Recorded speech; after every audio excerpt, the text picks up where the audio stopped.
One case that I'm thinking about is there was a lady who died in a trailer. She was murdered, and the trailer was set on fire.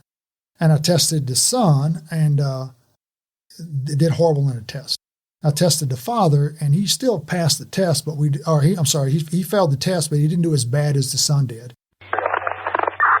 Warning.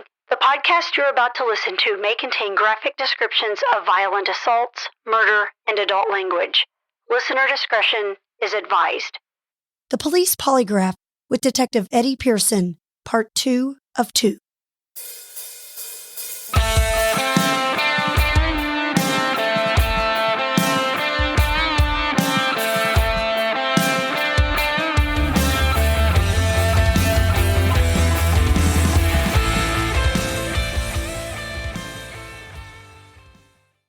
So you have to take each person independently and adjust as you go, because not everybody's body language or statement analysis is the same, Sure. and not everybody will respond on a polygraph the same. Now, having said that, let me kind of clear this up. A polygraph exam not only detects deception, it also detects the concealment of information, and there's a little bit of difference between the two. Let's say, for instance, you were accused of robbing a bank, and I were giving you a polygraph test. I may ask you, did you steal any of the money? Were you present when the money was stolen? Were you in possession of any money after it was stolen? If I ask you all those questions and you say no, which you would, because if you say yes, you wouldn't be taking a test. So you may say no to all those questions and be telling me 100% of the truth. But what you left out was that you were the getaway driver. So everything that I asked you, you told me 100% of the truth, but you can still fail the test because you concealed your participation in the bank robbery. That's the problem with polygraph. Because a lot of times people will say, well, I told 100% of the truth and I still failed that test. That proves that polygraph test doesn't work. No, what it proves is that you probably didn't tell me something about your participation in this bank robbery, and I may not have known to ask you the question about you driving the car because that information wasn't given to me before I give you the test. So the main focus I try to look at is I want to make sure that I'm asking everybody good qualifying questions. And I want to get as much information as I can from the detective so I can do the best polygraph exam I can do to get as much information as I can get. So a lot of times when detectives don't know this, what I'll do is I'll just ask like a participation. Did you participate in any way? And this is what participation means. You planned it, you did it, you helped cover it up, conceal it, or failed to report it after you knew it was done. And that usually covers that. But if I don't know to ask that question, I can't ask it. That explains a lot. So, That explains a lot. So a lot of people that, you read on the internet and says, well, I was 100% honest and I failed that test. Well, there's a reason you failed it. And it's probably because there's more information you didn't provide because maybe someone didn't know to ask you the question. There we go. So, that's logical. Because I remember we had one that they didn't see anything on the polygraph, and it was a shooting and a murder. And then the kid that did it ended up testifying that he shot the person. And I'm going back in my mind now. I'm like, probably what it was, because he had a co-defendant. Right. It was probably something like that. And now looking back, that would be logical. Is that he probably just skated by on the nuances of semantics, maybe, or something. And it could have been the way the question was asked. True. Because when I ask my questions, I try to be as detailed as I possibly can. Mm-hmm. So if a person was stabbed and was murdered, that's the question I want to ask. Did you stab that person? Not did you kill that person? Because killing the person could, well, no, I stabbed them, but I didn't kill them. They died at the hospital due to an infection, so that ain't on me. Yeah. People try to justify it that way. Oh, I have no doubt. Yeah. No doubt. So I try to talk to the detectives. I'm like, what do you want to know? Well, I want to know if he stabbed him in the chest. Good, I'll ask that question. Did you stab that person in the chest? And that's a yes or no question versus did you kill that person? Gotcha. That's kind of vague. So I try to be as specific as I possibly can. So, and back to it again, just because I hear these kind of things, straight rumors out.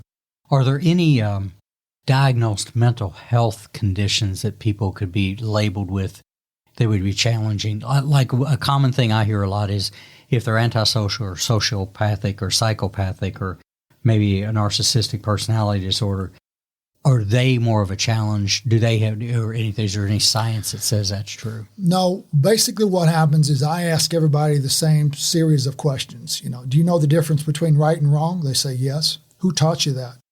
My grandmother. Okay. How did she teach you? Well, when I did something wrong, I got my butt spanked. Okay. So now you know the difference between right and wrong. Yeah, when I did something wrong, I got punished. You can take a polygraph. Right. Because you know the difference between right and wrong. There we go. Where it comes into is, when people have mental conditions, they're not medically suitable to take a polygraph. Right. There's some other medical condition that an examiner doesn't believe that they're suitable to take a polygraph. Of course, you don't give them a polygraph. Yeah. But in my experience, if you ask somebody a series of questions and they can explain to you the difference between right and wrong, especially when I did something wrong, what would happen to me? I got punished. So when you do something wrong, you get punished. Well, yeah, it happened to me as a kid. They know the difference between right and wrong. So as long as you can establish that, you can test them. Oh, wow. Cool beans. Straightening a lot of BS up that I've heard for a long time, too. Speaking of it, another place that this comes into, there's a lot of misconceptions and stuff like that is, because you talked about on a TV show, the mock court kind of a thing. Mm-hmm. When can polygraphs come into a courtroom and when can't they? If you can just give some general guidelines, maybe. A lot of people say polygraphs are not admissible in court.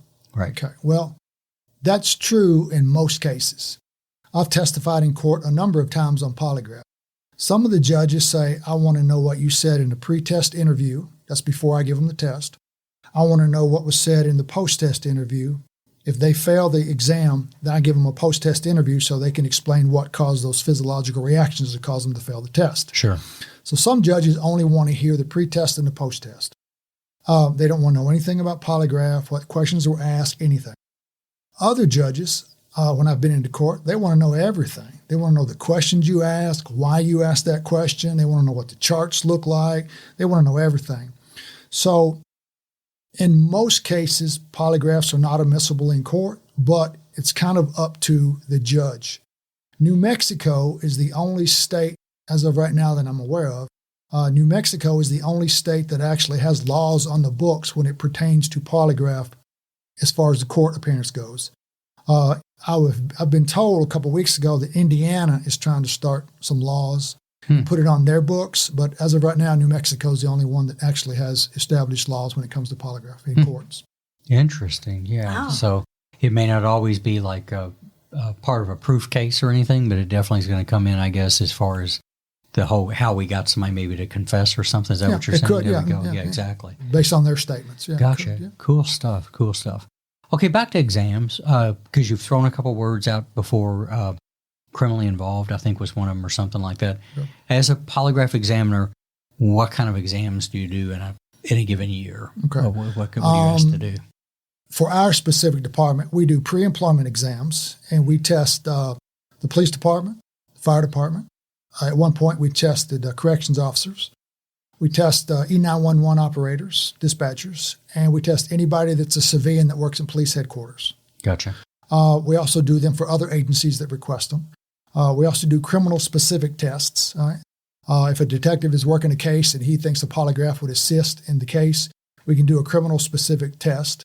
And I also do ICAC testing. ICAC is Internet Crimes Against Children. Basically what happens is if a detective does a search warrant and they find child porn on a computer, I can do an ICAC test to determine if the suspect is a hands-on offender. And we're doing that looking for unreported victims. Right? So those are the general tests that we do. And we'll do probably 375 pre-employments a year and probably 30 to 40 criminal tests a year. Gotcha. But just in those circumstances, so somebody at a department store can't come and say, would you test these 7 people for me that I think took a mink coat? Or yes and no. Yeah. Right. There's a thing out there called the EPPA, Employee Polygraph Protection Act. Mm-hmm. It was signed by President Reagan in 1988. And what it does, it protects private companies or employees that work for private companies. So if a detective is working a case, we can do a polygraph exam on the employees if they agree to do it based on the investigation. But we cannot do it based on the employer requesting they do it. That applies to all private businesses except for government agencies and armored car companies and pharmaceutical companies. But everybody else falls under the EPPA Act. Gotcha. So if an employer came to you and you work for, say, a retail store, and he says, I think you've done something, I want you to go take a polygraph test, they can't do that because that's a violation of the EPPA. But if a detective is working that case, we can do it in reference to his investigation. Gotcha. But they can't make you take it. But it's all polygraph tests are volunteer. Exactly. That's a good thing to put in there too. But it's not the same thing as the retailer holding your job over your head. Is what I'm getting at. Yeah, It would be solicited by the detective to do that. Fascinating. And if we do give that test under the EPPA Act, we can only release the polygraph results to the detective. The employer is not allowed to have those results because they can't use the results to discipline the employee in any way. Yeah. So we only release our test results in those particular cases to the detective. That sounds fair. Oh. Sounds fair, for sure. Well, let's go into it. What about you, Wendy? Because I don't want to jump ahead on topics because in case you got something that is picking your brain. But well, I think mostly what I was wondering, you were talking about, and I'm not necessarily referring to the employee polygraph, but do you get with the detective that's working a particular criminal case to judge what questions, or because you've done this so long, do you already have kind of your series of questions that you like to ask? Basically, what I do is I don't have a set of questions. Like I don't have rape questions, burglary questions. I don't have those set questions. What happens is the detective will call me and say, hey, I'm working a case. This is the synopsis of the case. Do you think you can do a polygraph? Absolutely. So he'll send me his case file, and I'll read everything in his case file. And then we'll bring in the individual that's been accused or whatever they've been accused, and I'll base my questions on what the detective wants to know and what I discovered during the interview. So if it's, say, a burglary, right? Each burglary, I can't use the same exact questions on every single burglary because each burglary may be different. Mm-hmm. So I have to adjust the questions on what I think the best questions are to ask on this specific case. So you kind of tailor each question for each particular interview. Exactly. Yeah, correct. Huh? It's not unlike we interviewed Greg Davis and talked about medical and forensic pathology and the importance of having an investigator there at the autopsy or close to it, because that dictates the same thing with a forensic pathologist as to what they're going to look at and not look at. Neat stuff. I'll guarantee you people are out there shaking their heads right now, because I am for sure, and I was a little closer to the game. It's almost embarrassing. So I knew how to send people to the box, but I just didn't understand how it worked. You didn't know what happened once I was they always got on in there. I was on his side waiting for the big one. Come on, bro, pull it home, call me and say that they fell on their knees and assume the fetal position. And well, what I do is, and not everybody does this, but what I do is if the detective wants a polygraph, I make them come and watch me do the polygraph. Oh, I can't imagine not. Because usually something comes out in the pretest interview that they didn't know about. Yes. So there's always, not always, but usually more information. And I don't know what that information is that's important to them because it's not my case. So there may be something that's very trivial to me, the guy may have owned 2 cars and he told the detective he owned 1, for instance. Well, that second car may have been the car that the crime was committed in, and nobody knew about it because he didn't tell anybody about it. 100%. So then it comes out in the polygraph about the vehicles that he owns, and the detectives, well, I never knew he owned 2 vehicles. Well, that gives him another road to go down to continue their investigation. 100%. So I always have the detectives come and watch it because you never know what they may say that gives them additional information. Yeah, always watch. Now, is the detective in there with you, or you all take some breaks and you kind of... No, we record everything. Every one of our polygraphs are both record audio and video. So when I'm giving a polygraph test, it's just me and the examinee in the room. And then the detective or whoever's watching the polygraph usually watches it from my office. Okay. And we record everything. And then once we're done, we give it to the detective and he books it into evidence or whatever they do with it. But they watch the whole thing from a. So if he comes up with another question, do you all maybe kind of pause and take a break so he can say, I need for you to ask about this when you go back? Yeah, what I do is once I've done my pre-test interview, and that can be anywhere from, 45 minutes to 2.5 hours, just depends on how much we talk about. We generally take a break. I'm getting older, so I need a little break every now and then. So, and then I'll go in and I'll, let the examinee take a break, go to the bathroom, get a drink of water. If they want to go outside and smoke a cigarette, whatever they need to do. And then while they're doing that, taking their break, I'll go talk to the detective. I'll say, is there anything else you want me to ask about? Anything we need to follow up on? Is there something that you didn't know about that you want me to dig into? And so we always talk to the detective to find out if there's anything else we need to talk about. I develop the questions while the examinee is on the break. He comes back in, the examinee. I go over all the questions and I go over all the answers before I even give him the test, because I don't want the questions to surprise him. Mm-hmm. So we go over everything. Everything's 100% transparent. The detective knows the questions. The examinee knows the questions. We talk about everything. For instance, if I'm going to ask a participation question, I'll say, this is what I mean by participation. You plan it, you do it, help cover up concealment, fail to report it. That way they can't come back, and it's happened. I've learned from experience. I wasn't really too sure what you meant by participation. Oh, sure. Well, And so a lot of times I'll ask them, what's participation mean to you? What's the word voluntarily mean to you? Mm-hmm. And I'll have them explain it to me. Because that way I am sure that they know exactly what we're talking about, and there's no thoughts about maybe he understands it, maybe he doesn't. Right. Because if I start thinking that, then I stop and say, what does this word mean to you? There we go. Just to make sure we're all on the same sheet of music. Yeah. So exactly. Yeah. Too cool. A lot of times in rape cases, I'll have them to explain to me what consent is. What's consent? What's consent? To you, what does the word consent mean to you? Oh, this is what it means. And then, okay. Yeah, because, just thinking off the top of my head, what that means from being in the interview room with people who have been accused of that too, right. There's a wide degree of, or a wide spectrum of what people think consent is. Oh, yeah.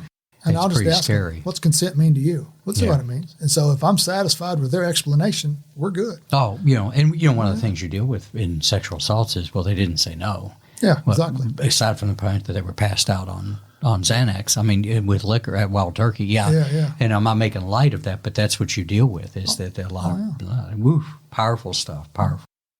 Well, you kind of danced around this a little bit too. Let's take it into it, and just to kind of firm it up a little bit, what a polygraph is not. Because we've talked a lot about what we do, and you've kind of hit a couple of things that it doesn't do, but what are some of the misconceptions on that, of what it is and it's not? A lot of people call a polygraph a lie detector. Right. A polygraph is not a lie detector. Good. There's no instrument that I'm aware of that will detect a lie. Right. What a polygraph does, it monitors and measures those physiological reactions when you answer a question. Okay.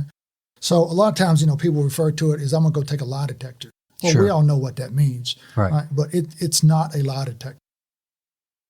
That's basically what it is not. Gotcha. So. Good deal.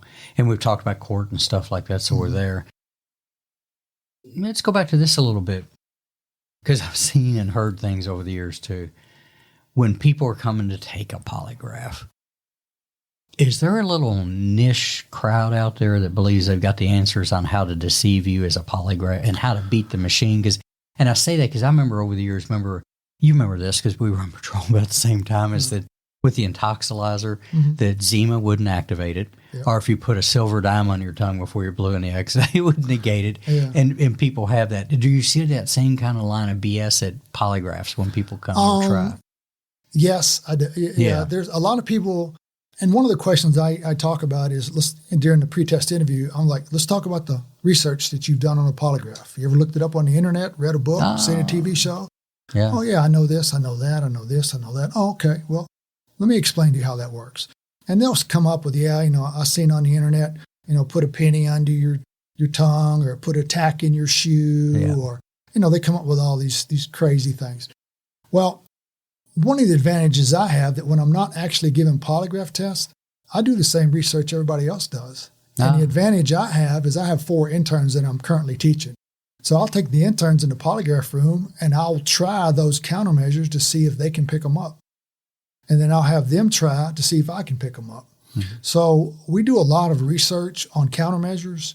and we're kind of trained to monitor those kind of things. That's what I thought. Most people who come in, they don't try to beat the polygraph. What they do is they'll try to use countermeasures to enhance their physiological reactions to help themselves. They think it helps them. Mm-hmm. Well, the problem is it actually hurts them, because if we think that they're using countermeasures, we'll stop the test and disqualify them. Because they can't follow simple instructions. We tell them not to do it. Mm-hmm. And we give them very specific instructions on what they need to do during the test.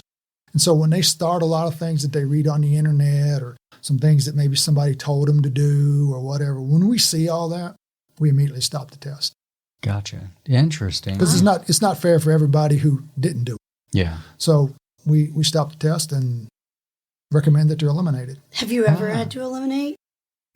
It doesn't happen very often, but there are some people who come in, and I basically tell them in the polygraph, if you try to manipulate this test in any way, I'm going to recommend that you're terminated from the hiring process, because it's not fair to people who follow the instructions. Oh, sure. So as long as you tell 100% of the truth, and that's the key, telling 100% of the truth, not 95% of the truth, and you follow my instructions, you shouldn't have any problems. Most people don't have an issue.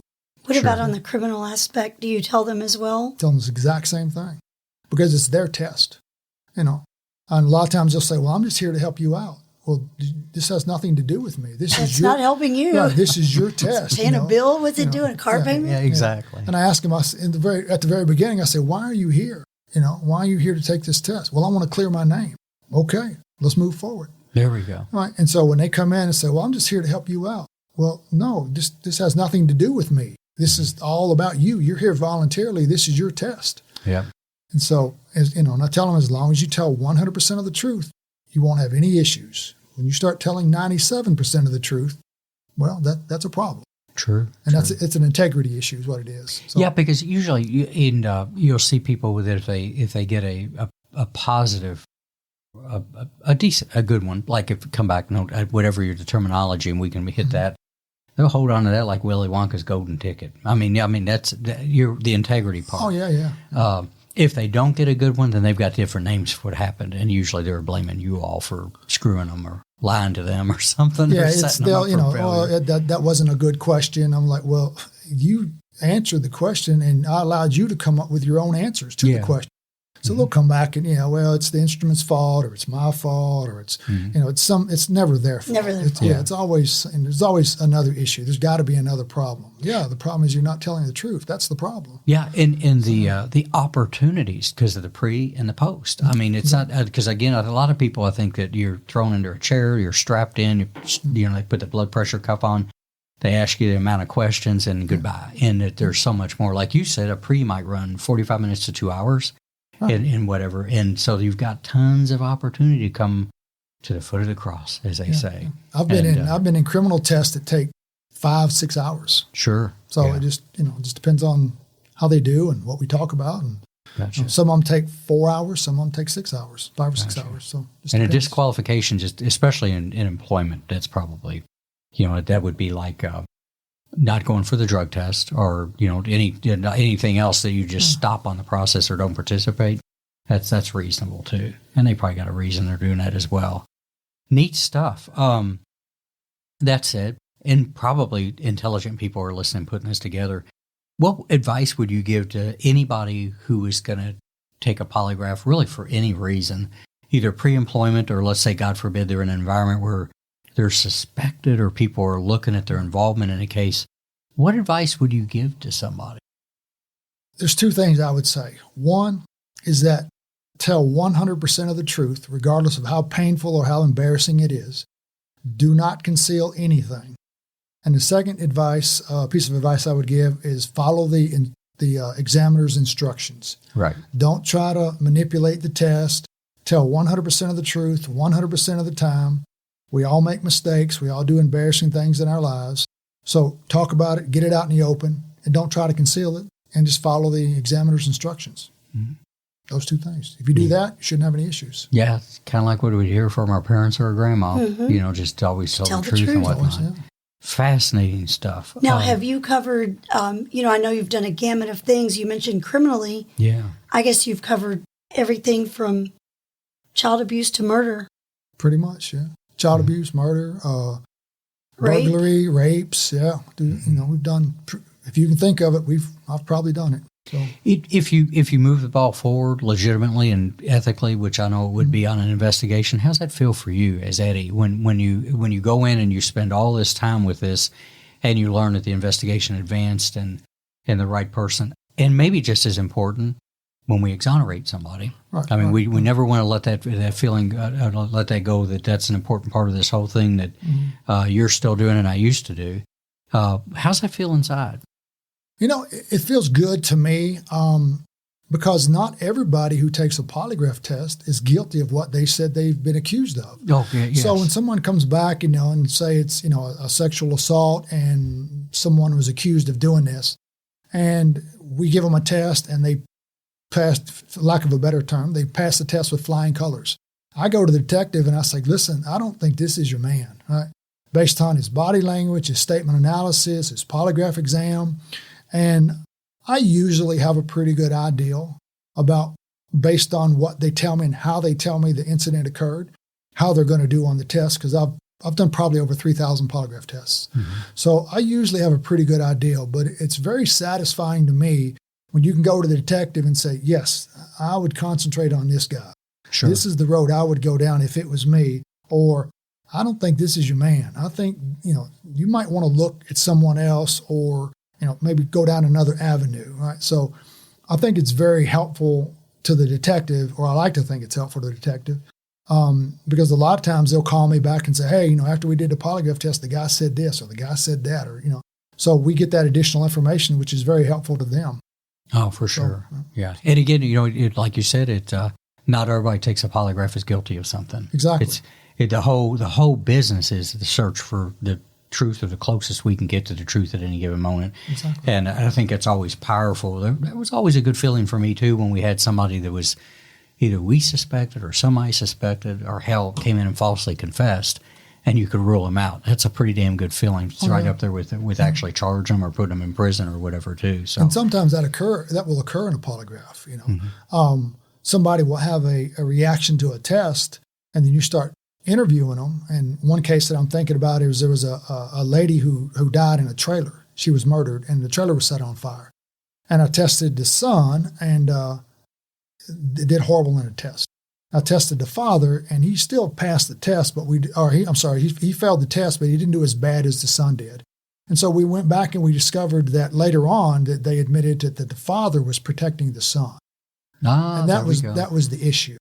And so they were both looked at as a suspect, but later on down the road, they discovered that, the son is the one who actually committed the crime, but the father was trying to take the blame to protect the son.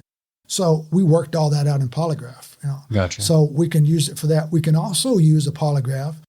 A lot of people don't understand this, to locate missing people.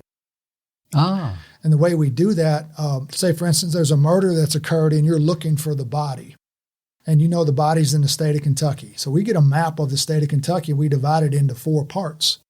We ask them, is the body in Section A? Is the body in Section B? Is the body in Section C? Is the body in Section D? And we can look at those reactions and start eliminating the sections. So if they had a reaction to Section D, then we get a map of Kentucky and blow it up just for Section D. And we divide it into 4 parts again. And we can narrow it down.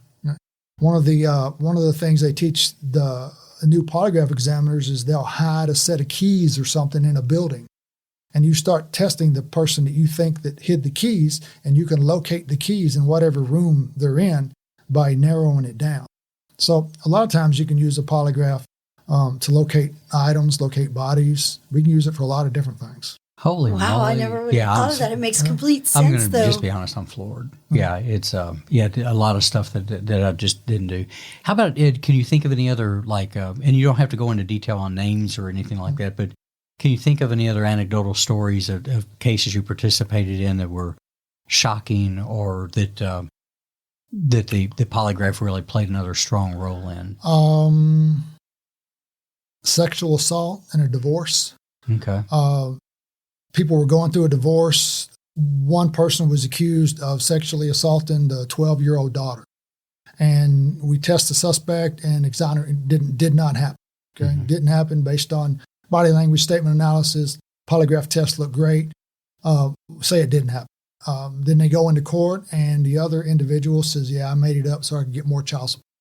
Or I made it up so I could get more custody or whatever. And so when you do those kind of tests and you discover that, a person did really well on the test, they passed the test, it feels really good for me to kind of help those people out because I can only imagine what they're going through. And so when people, when you use those polygraph exams to, and a lot of people say, if you're a hammer, everything looks like a nail, so to speak. Sure. So we don't use it. I don't use it in that way. I use it to get as much information as I can, and maybe to either say, yes, this is the person that did this. This is who I would look at, or most definitely, I don't think this is the person that did it based on these results, based on how they answered the questions, based on their body language. Because I've discovered that people that are honest will give you the information that you ask for, and they don't take their honesty for granted because they're expected to be believed.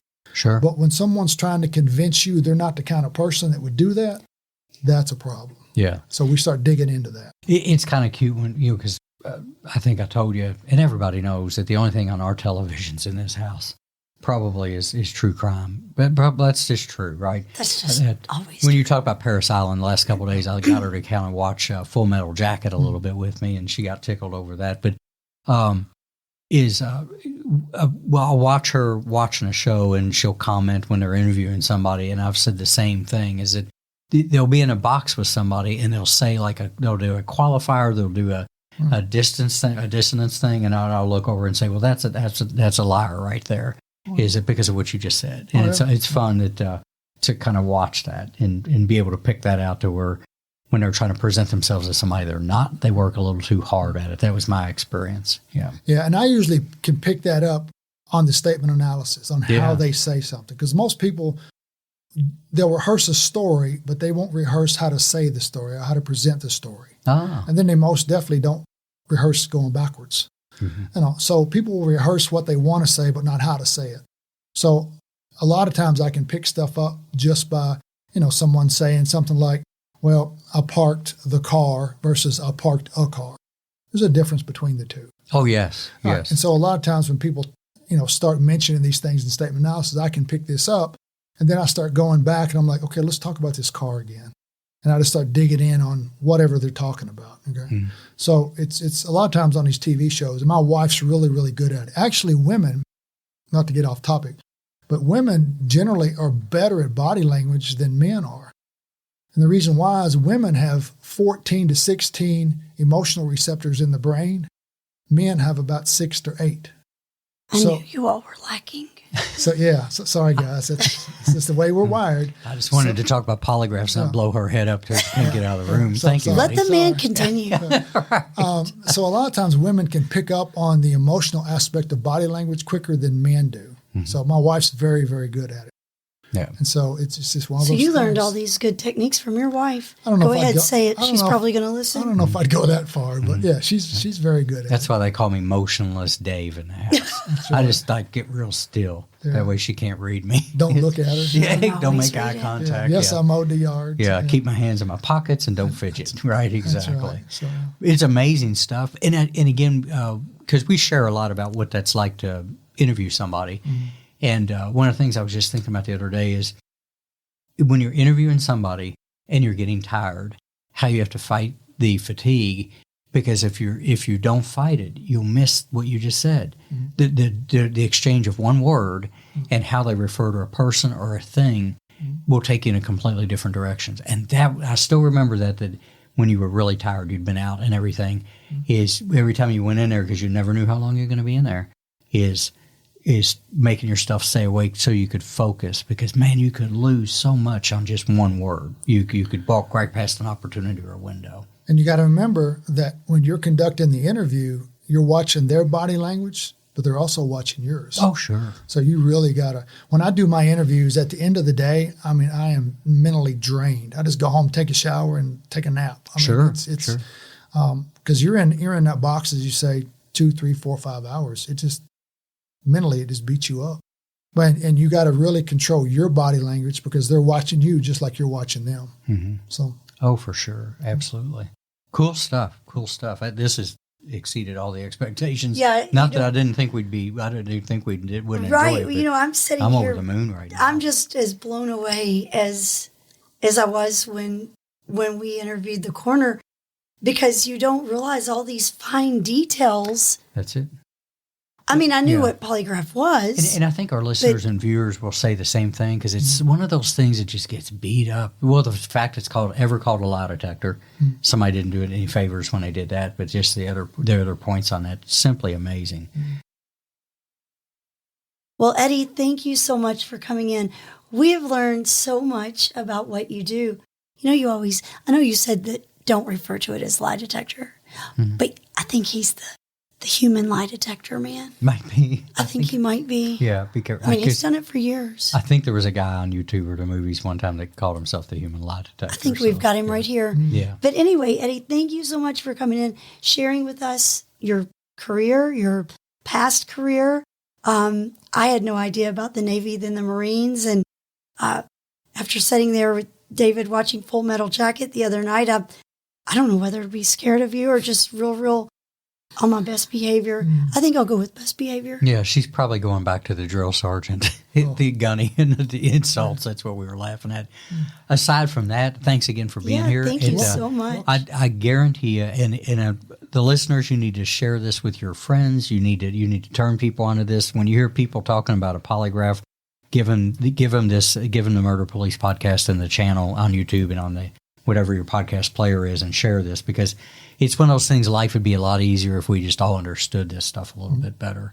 And again, that last sage advice, just tell the truth. Just tell the truth. Amen. Well, thank you, Eddie. Thank you, Eddie. Thank you. Thank you. The Murder Police podcast is hosted by Wendy and David Lyons and was created to honor the lives of crime victims, so their names are never forgotten. It is produced, recorded, and edited by David Lyons.